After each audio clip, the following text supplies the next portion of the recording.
Hey, everybody, and welcome back to another episode of the Hat and Beard Show. Today, we're going to be discussing a couple of roster moves the Lions need to make heading into the trade deadline 7 days from today.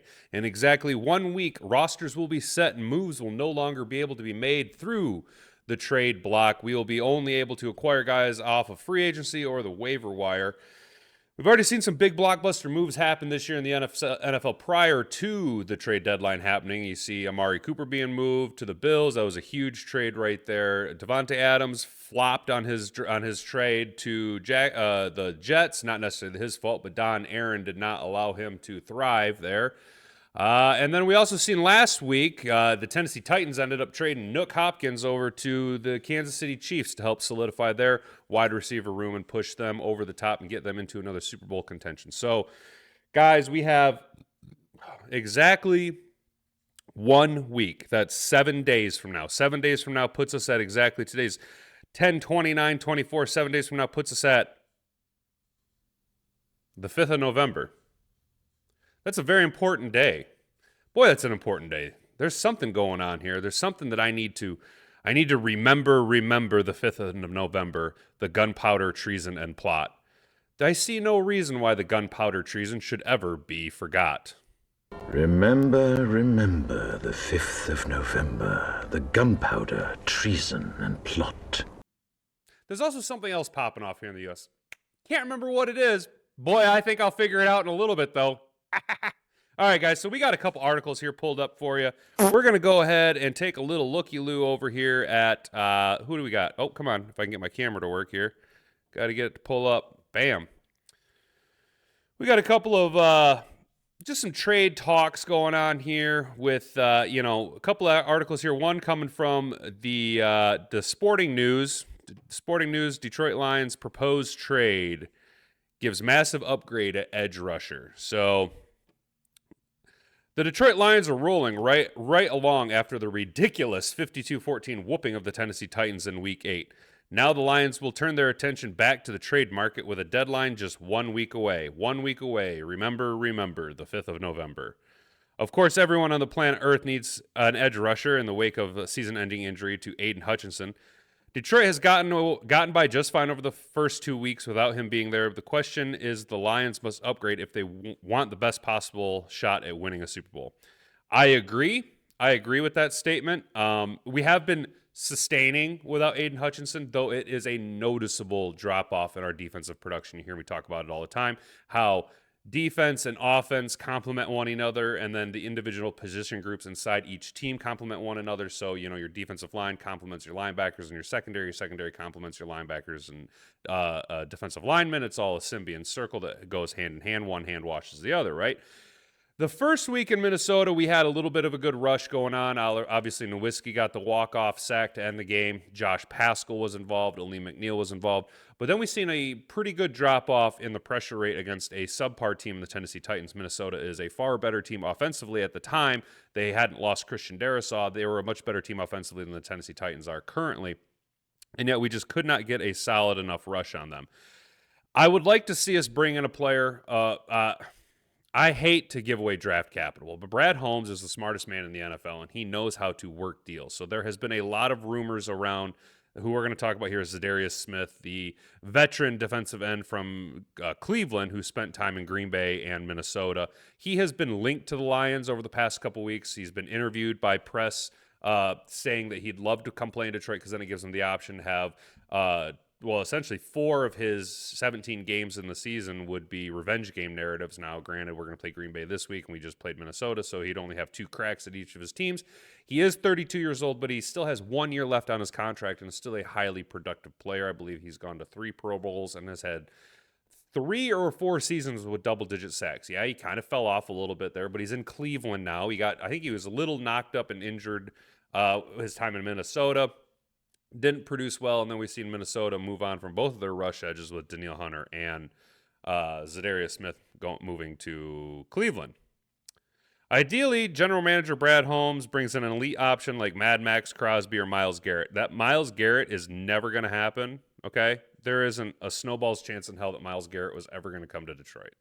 That is way too big of an ask. Really, it's too big of an ask for Mad Max Crosby. The only thing is that he is a fan favorite after spending time on, I believe it was Hard Knocks. He also has ties to Michigan because he played at Eastern Michigan, so it's kind of like bring him home. The problem is when you get up in these elite caliber guys, these Myles Garretts, these Max Crosbys, you're essentially saying, hey, let's go after Nick Bosa or TJ Watt. That's just not going to happen unless you want to gamble the house. Now, it could be argued that, yeah, you do want to sell the house to get the Super Bowl because that window is closing, right? I think our window is very wide open for a Super Bowl. I don't think we can win a Super Bowl without Hutch, though. I think we are a playoff contender. We're an NFC North division champ easily without Aiden Hutchinson. I think over the next few weeks, you're going to see the wheat really separate from the chaff in the NFC North, the best division in all of football. But I just don't think we're going to have enough defensively in the tank to win a Super Bowl. Just yesterday, you guys heard me talk about how we're a boat race offense. We're going to boat race you to 35 points. That's all well and good, but there is another little saying, defense wins championships, and you got to have a top 5 defense if you really want to be in that heavy hitters, a 1 seed all the way to the Super Bowl. It's starting to look almost inevitable that the Detroit Lions and the Kansas City Chiefs aren't going to meet in the Super Bowl. It's almost written on the tea leaves that it's going to be us and the Chiefs as they try and get their three-peat, and we try and spoil their chances just like we did week 1 last year where they came out and celebrated, a Super Bowl victory, and the Lions just came out on Thursday night and just punched them right in the mouth. You remember that? Oh, everybody said we didn't win it. There was a win with an asterisk, right? Yeah. Y'all can go kick rocks. Y'all can go kick rocks and suck a fart straight out of my ass. We won that game. I just think it's inevitable, and we see that a Super Bowl contender trying to hit a three-peat had to trade to bring in personnel, realizing that what they had, although good, wasn't going to be good enough to take them the whole ride of the Super Bowl. This might be where Brad Holmes kind of comes up a little short, being that he isn't necessarily the most experienced general manager, but we do know that Brad Holmes is good at making trades, right? The Mad Max Crosby, that's the guy I want so bad. I want Max Crosby so bad. I want Max Crosby in Detroit so bad. But it's just like Brian Burns. We all wanted Brian Burns to come to Detroit last year. We were hoping Dan Campbell or Brad Holmes would make a trade for Brian Burns last year, and he didn't. And we were able to get to the NFC Championship game with subpar secondary players, and it might have ended up costing us later on. Back to the article. Unfortunately, it doesn't look like it's going to happen as neither player's teams seem willing to trade them. That leaves the Lions shopping on the next tier of edge rushers, right? So, obviously, that elite tier, that Mad Max, TJ Watt, Myles Garrett, Aiden Hutchinson, it's just you're going to have to sacrifice 2 first-round picks. I'm not willing to do that, right? And that tier is Cleveland Browns edge rusher Za'Darius Smith, right? CBS sports writer Cody Benjamin has a trade going that proposes we'll send a 2025 fifth-round pick in exchange for Browns' Za'Darius Smith. Now, do the Browns part ways with a fifth-round pick? Is a fifth-round pick going to be enough? Is it going to have to be a fifth-round pick, or is it going to have to be a fifth-round pick that's conditional, right? I would like to hang it on a conditional pick, right? Maybe you hit him with the 5th rounder with the option to become a 4th rounder if he hits X, Y, and Z metrics, right? He is 32 years old. We would have him under contract for a whole ass another year. With Smith being one of the best edge rushers on the market, it's conceivable he may cost more than that. Whatever the case may be, the Lions could absolutely pounce on him for that price or something similar, as he'd be perfect for what they need to do. I did see an article that was interesting. Okay, you guys got to understand. I am, for some reason, a big old Hendon Hooker fan. I can't explain it. He's not really that good so far. He's a best case scenario a game manager. He's not. I don't think Hendon Hooker is going to be the future of the franchise. I really think Hendon Hooker is just a temporary rental player. We brought him in. He was already older than he should be for the ideal heir apparent to the franchise, and he comes with injury problems. I think Hendon Hooker is just a placeholder for the backup quarterback spot, and ultimately in the next few years, you're going to see the Lions be able to make moves to go ahead and go up and get Arch Manning. I think that's the future of Detroit is Arch Manning, because Jared Goff will be kind of aged out by then. The other thing, so my point on Hendon Hooker is that I would like to see if the Browns really are interested in trading Za'Darius Smith, could we give him like a 6th rounder and Hendon Hooker? Because they need quarterback help. Obviously, Deshaun Cosby, he thankfully, I hate saying thankfully because, dude, an Achilles injury is terrible. But man, he is just a giant piece of shit. Just a huge, huge fucking piece of shit, man. And I'm glad to see him not playing. How's that? I wish it was a suspension, not an injury, but what you going to do, man? You take your wins where you can get them. Famous Jameis came in, played really good last week against Baltimore, ended up pulling out a sneaky win against the Baltimore Ravens. I guess then I'm talking myself solely out of Hendon Hooker being trade bait to the Cleveland Browns, because they do have Famous Jameis, who had one good game. Now he'll have a bad game, then he'll have a good game, then he'll have a bad game, and Dorian Thompson-Robinson, who he's not the answer. So they could be interested in looking at an incredibly financially viable Hendon Hooker. You clean some money off the books by removing Za'Darius Smith, putting it on the Lions books. You get a third-round quarterback still on a rookie scale and like a sixth-round pick. I mean, I know it's not Madden, but, it's something I'd be willing to do. The 32-year-old, that's Za'Darius Smith, has tallied double-digit sacks 3 times in his career. He's a 3-time Pro Bowler, just like I said. Last year he had 5.5. This year he's already got 5 through 8 games. The season should surpass last year's mark. Furthermore, Smith still has 1 year left on his contract, so he wouldn't be a rental. We'd be able to keep him here. He would then probably transition into more of a rotational development mentor role. We've seen Brad Holmes exercise that a lot in the past, bringing in veteran leadership to help cultivate and develop young players. Smith's already made it clear he wouldn't mind returning to the NFC North as a Lion. He'd be able to play against his 2 former teams. He didn't say as much, but he'd also have a great chance to win a Super Bowl, right? Because we are, this is going to sound weird. I've been a Detroit Lions fan my whole life. We are Super Bowl contenders for the next couple of years. As long as JG can continue to control and command the offense the way he has, our offense runs through JG. He's the man out there. I know we're a run and pound you team with David Montgomery and Jahmyr Gibbs, Sonic and Knuckles, but dude, Jared Goff is the maestro on the field, right? He's the man, dude. He's got it. Hate that the injury happened to him. This is Smith talking about Aiden Hutchinson. He hates that the injury happened to him, defensive play, because he was on to get Defensive Player of the Year. Probably, yeah, he definitely was on a Defensive Player of the Year arc. That's a big loss for them. But if I were to go to Detroit, I would like it because I get to play Green Bay twice a year and the Vikings twice a year. So yeah, that'll be big. Right, he's into the revenge game narrative, right? The fit with Smith just seems too perfect to happen. Hopefully he'll be sporting Honolulu blue in no time. Exactly. It's like too good of a deal. It's like way too good of a deal to have happen. I think ultimately what we're going to see is Brad Holmes do exactly what Brad Holmes does regularly. And he's going to just dig up some Trinity Benson style. Some guy just to add depth, and we're just going to roll with the people we have in house because those are the guys, right? That's the team. That's the crew of guys we've been operating with. Josh Pascal, it's time to put on your big boy shit and pants. This is why you would have liked to see us go after like a Marshawn Nealon instead of say maybe an Enos Rakestraw. I don't think Nealon was still available though. But this is why we were all screaming for an edge. You went after corner in the first round. You got Terrion Arnold. Then you took a luxury pick with Enos Rakestraw. Could have gone after an edge rusher, right? Somebody with a little bit more explosiveness to help put pressure on to complement Aiden Hutchinson. But that's what Marcus Davenport was supposed to be when we brought in Marcus Davenport. Unfortunately, he tore his tricep. He's out for the whole season. Hutch then decided to have his leg turned into a busted spaghetti noodle. There goes your Defensive Player of the Year. So now you're relying on Aleem McNeil and Josh Pascal to be your pressure guys. Yeah, Levi Alnzarike, Makai Wingu can give you a little bit of push here or there, but we need some flash in the pan to really help accentuate and cover up some of the shortcomings of our younger secondary. You guys hear me talk about it all the time. So that is the article from the Sporting News. I did find this other article we're going to go over real quick. I think we've still got time. Dan Campbell kind of has hinted at, oh no, I lost, my internet's out. All right, well, never mind. We'll just talk about it briefly. Come on.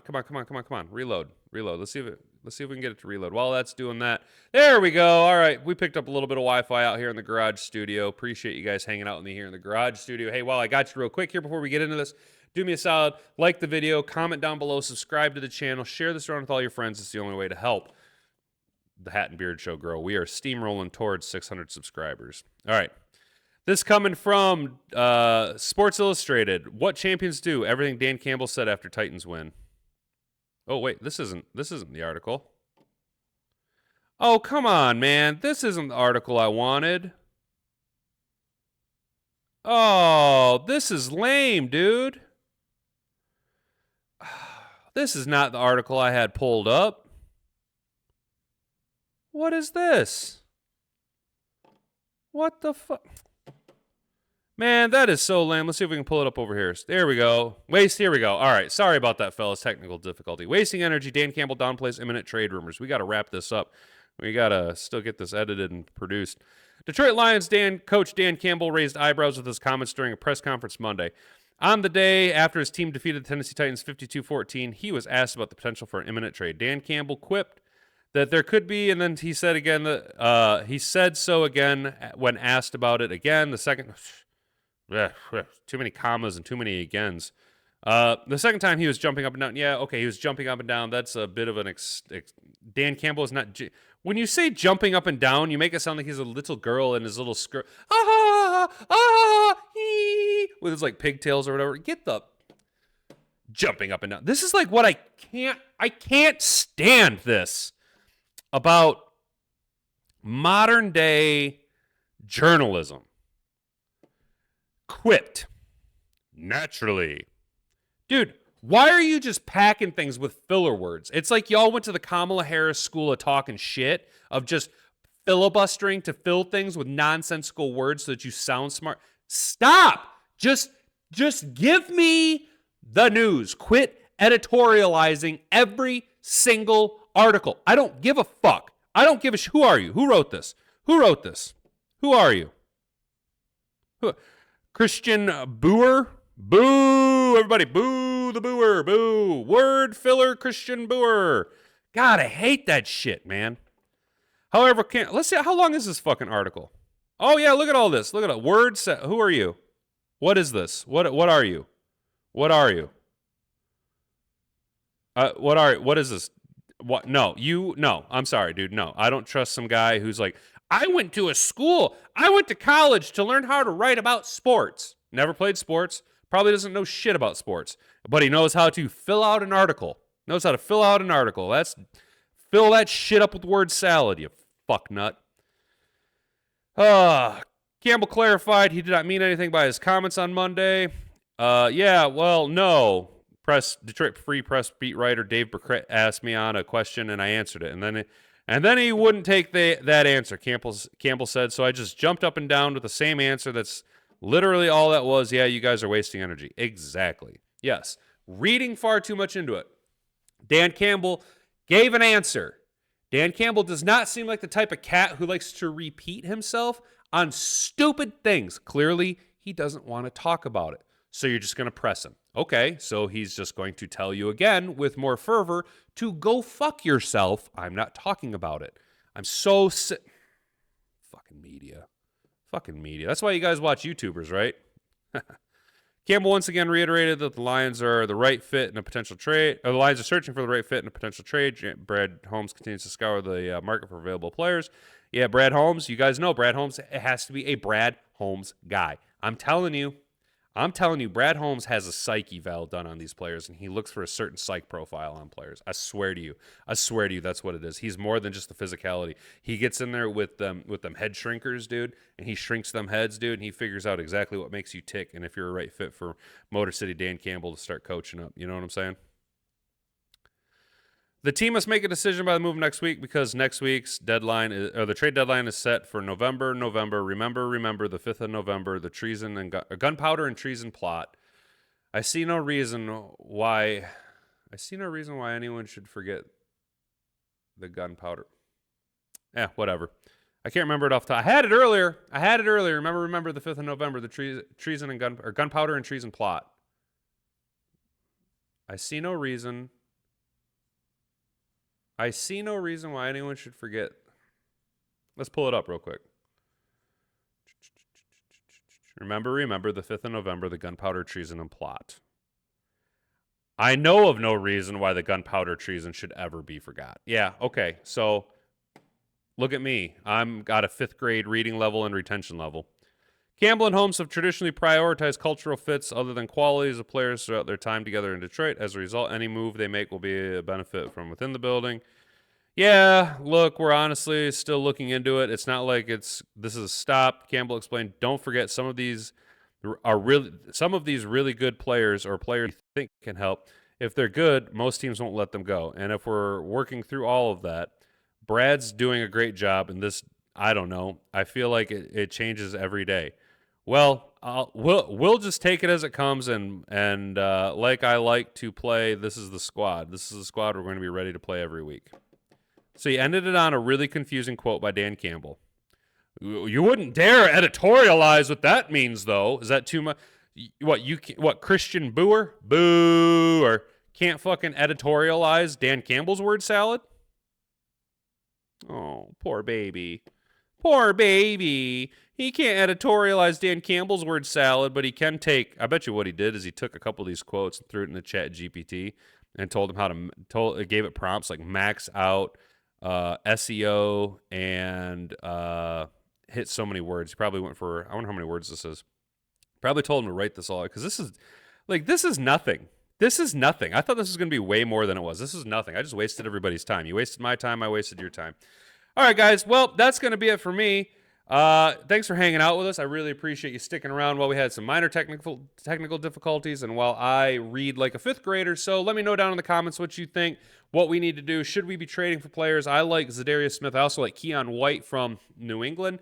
And I actually kind of like Arden Key from Tennessee if they're willing to part with them. So those are 3 programs that you need to maybe try and assault. They're going to be rebuilding or in the midst of a rebuild. Maybe look Carolina's way. I don't know what kind of talent they have on defense because we missed out on the Brian Burns trade availability last season, and then they got the house from New York. But you got to look at these teams that are going to need some draft capital. Maybe you make a phone call to Dallas and see if they want to separate with somebody down there because they're going to be kneecapped with salary issues moving forward, and some younger draft capital should help alleviate some of that financial stress. That also bodes well for us. Do you feel comfortable sacrificing the potential for good rookie pay scale contract players for 3-4 years that Brad Holmes has proven he's able to find in the draft? Do you sacrifice that to go and win now for a proven asset, regardless of age? Za'Darius Smith is a proven asset. Keon White is the opposite of Za'Darius White, where he's or Za'Darius Smith, where he's incredibly young. He's only in his 2nd year. He's a 2nd-round pick last year, right? But he's still highly productive. Not so good against the run, but can get a pass rush going. He's got a lot of lead in his ass, so he can play that heavy end that we like to play, that John Kaminsky, Levi Onwuzurike role, where you have kind of more of a bookend, more of a big body guy down there. Marcus Davenport, obviously bigger in his frame and his weight than say like Aiden Hutchinson. Aiden Hutchinson is going to be your pass rush guy, your does everything, but is really good at the pass rush. So what do you guys think? Would you pull the trigger? Do you have any other names of people we should look into on potential trade bait? I don't know what we're going to do. This is the one thing about Brad Holmes is that he's very unpredictable. So he literally could go after somebody and make a blockbuster trade like he did with, say, Jared Goff, or he could sit there and pull a Trinity Benson on us, right? Or we just sit there and hold our cards, right? Because that's a lot to bring in, especially we've already had our bye week, so there isn't that off integration week period, and we're going to start hitting the meat grinder of our schedule. We're going to have, I think we have back-to-back Thursday games or something like that. Then there's that little mini break we get built in with Thanksgiving, but that's what, week 12. You're in playoff mode. You're transitioning, you're retooling, you're getting everything set up for the long push into the playoffs because last year everybody that was in the championship games had been there multiple times except for Detroit. We were the odd man out, and you could see we were a little underprepared. We didn't quite have had enough in the tank to last that last half of the NFC Championship game, and we were starting corners like Kendall Vildor, right? So it could go any way. All I know is that we need to trust Brad Holmes, and Brad Holmes we trust. So comment down below. Do you like my Hawaiian shirt that I decided to break out today? I decided we go with a more summery shirt since it's 68 degrees out, 69. Nice. 69 degrees out. Nice. All right. Well, that's going to be it for me, guys. Hope you're enjoying the multiple uploads. This is Tuesday, so 2 days consecutive. We're trying to hit at least 4, maybe even 5 videos this week. Yeah, so subscribe, comment, share this around with your friends. I really, really appreciate you guys hanging out with me. I've been Hat and Beard. You've been an attentive audience. Bonga bonga. Frig off.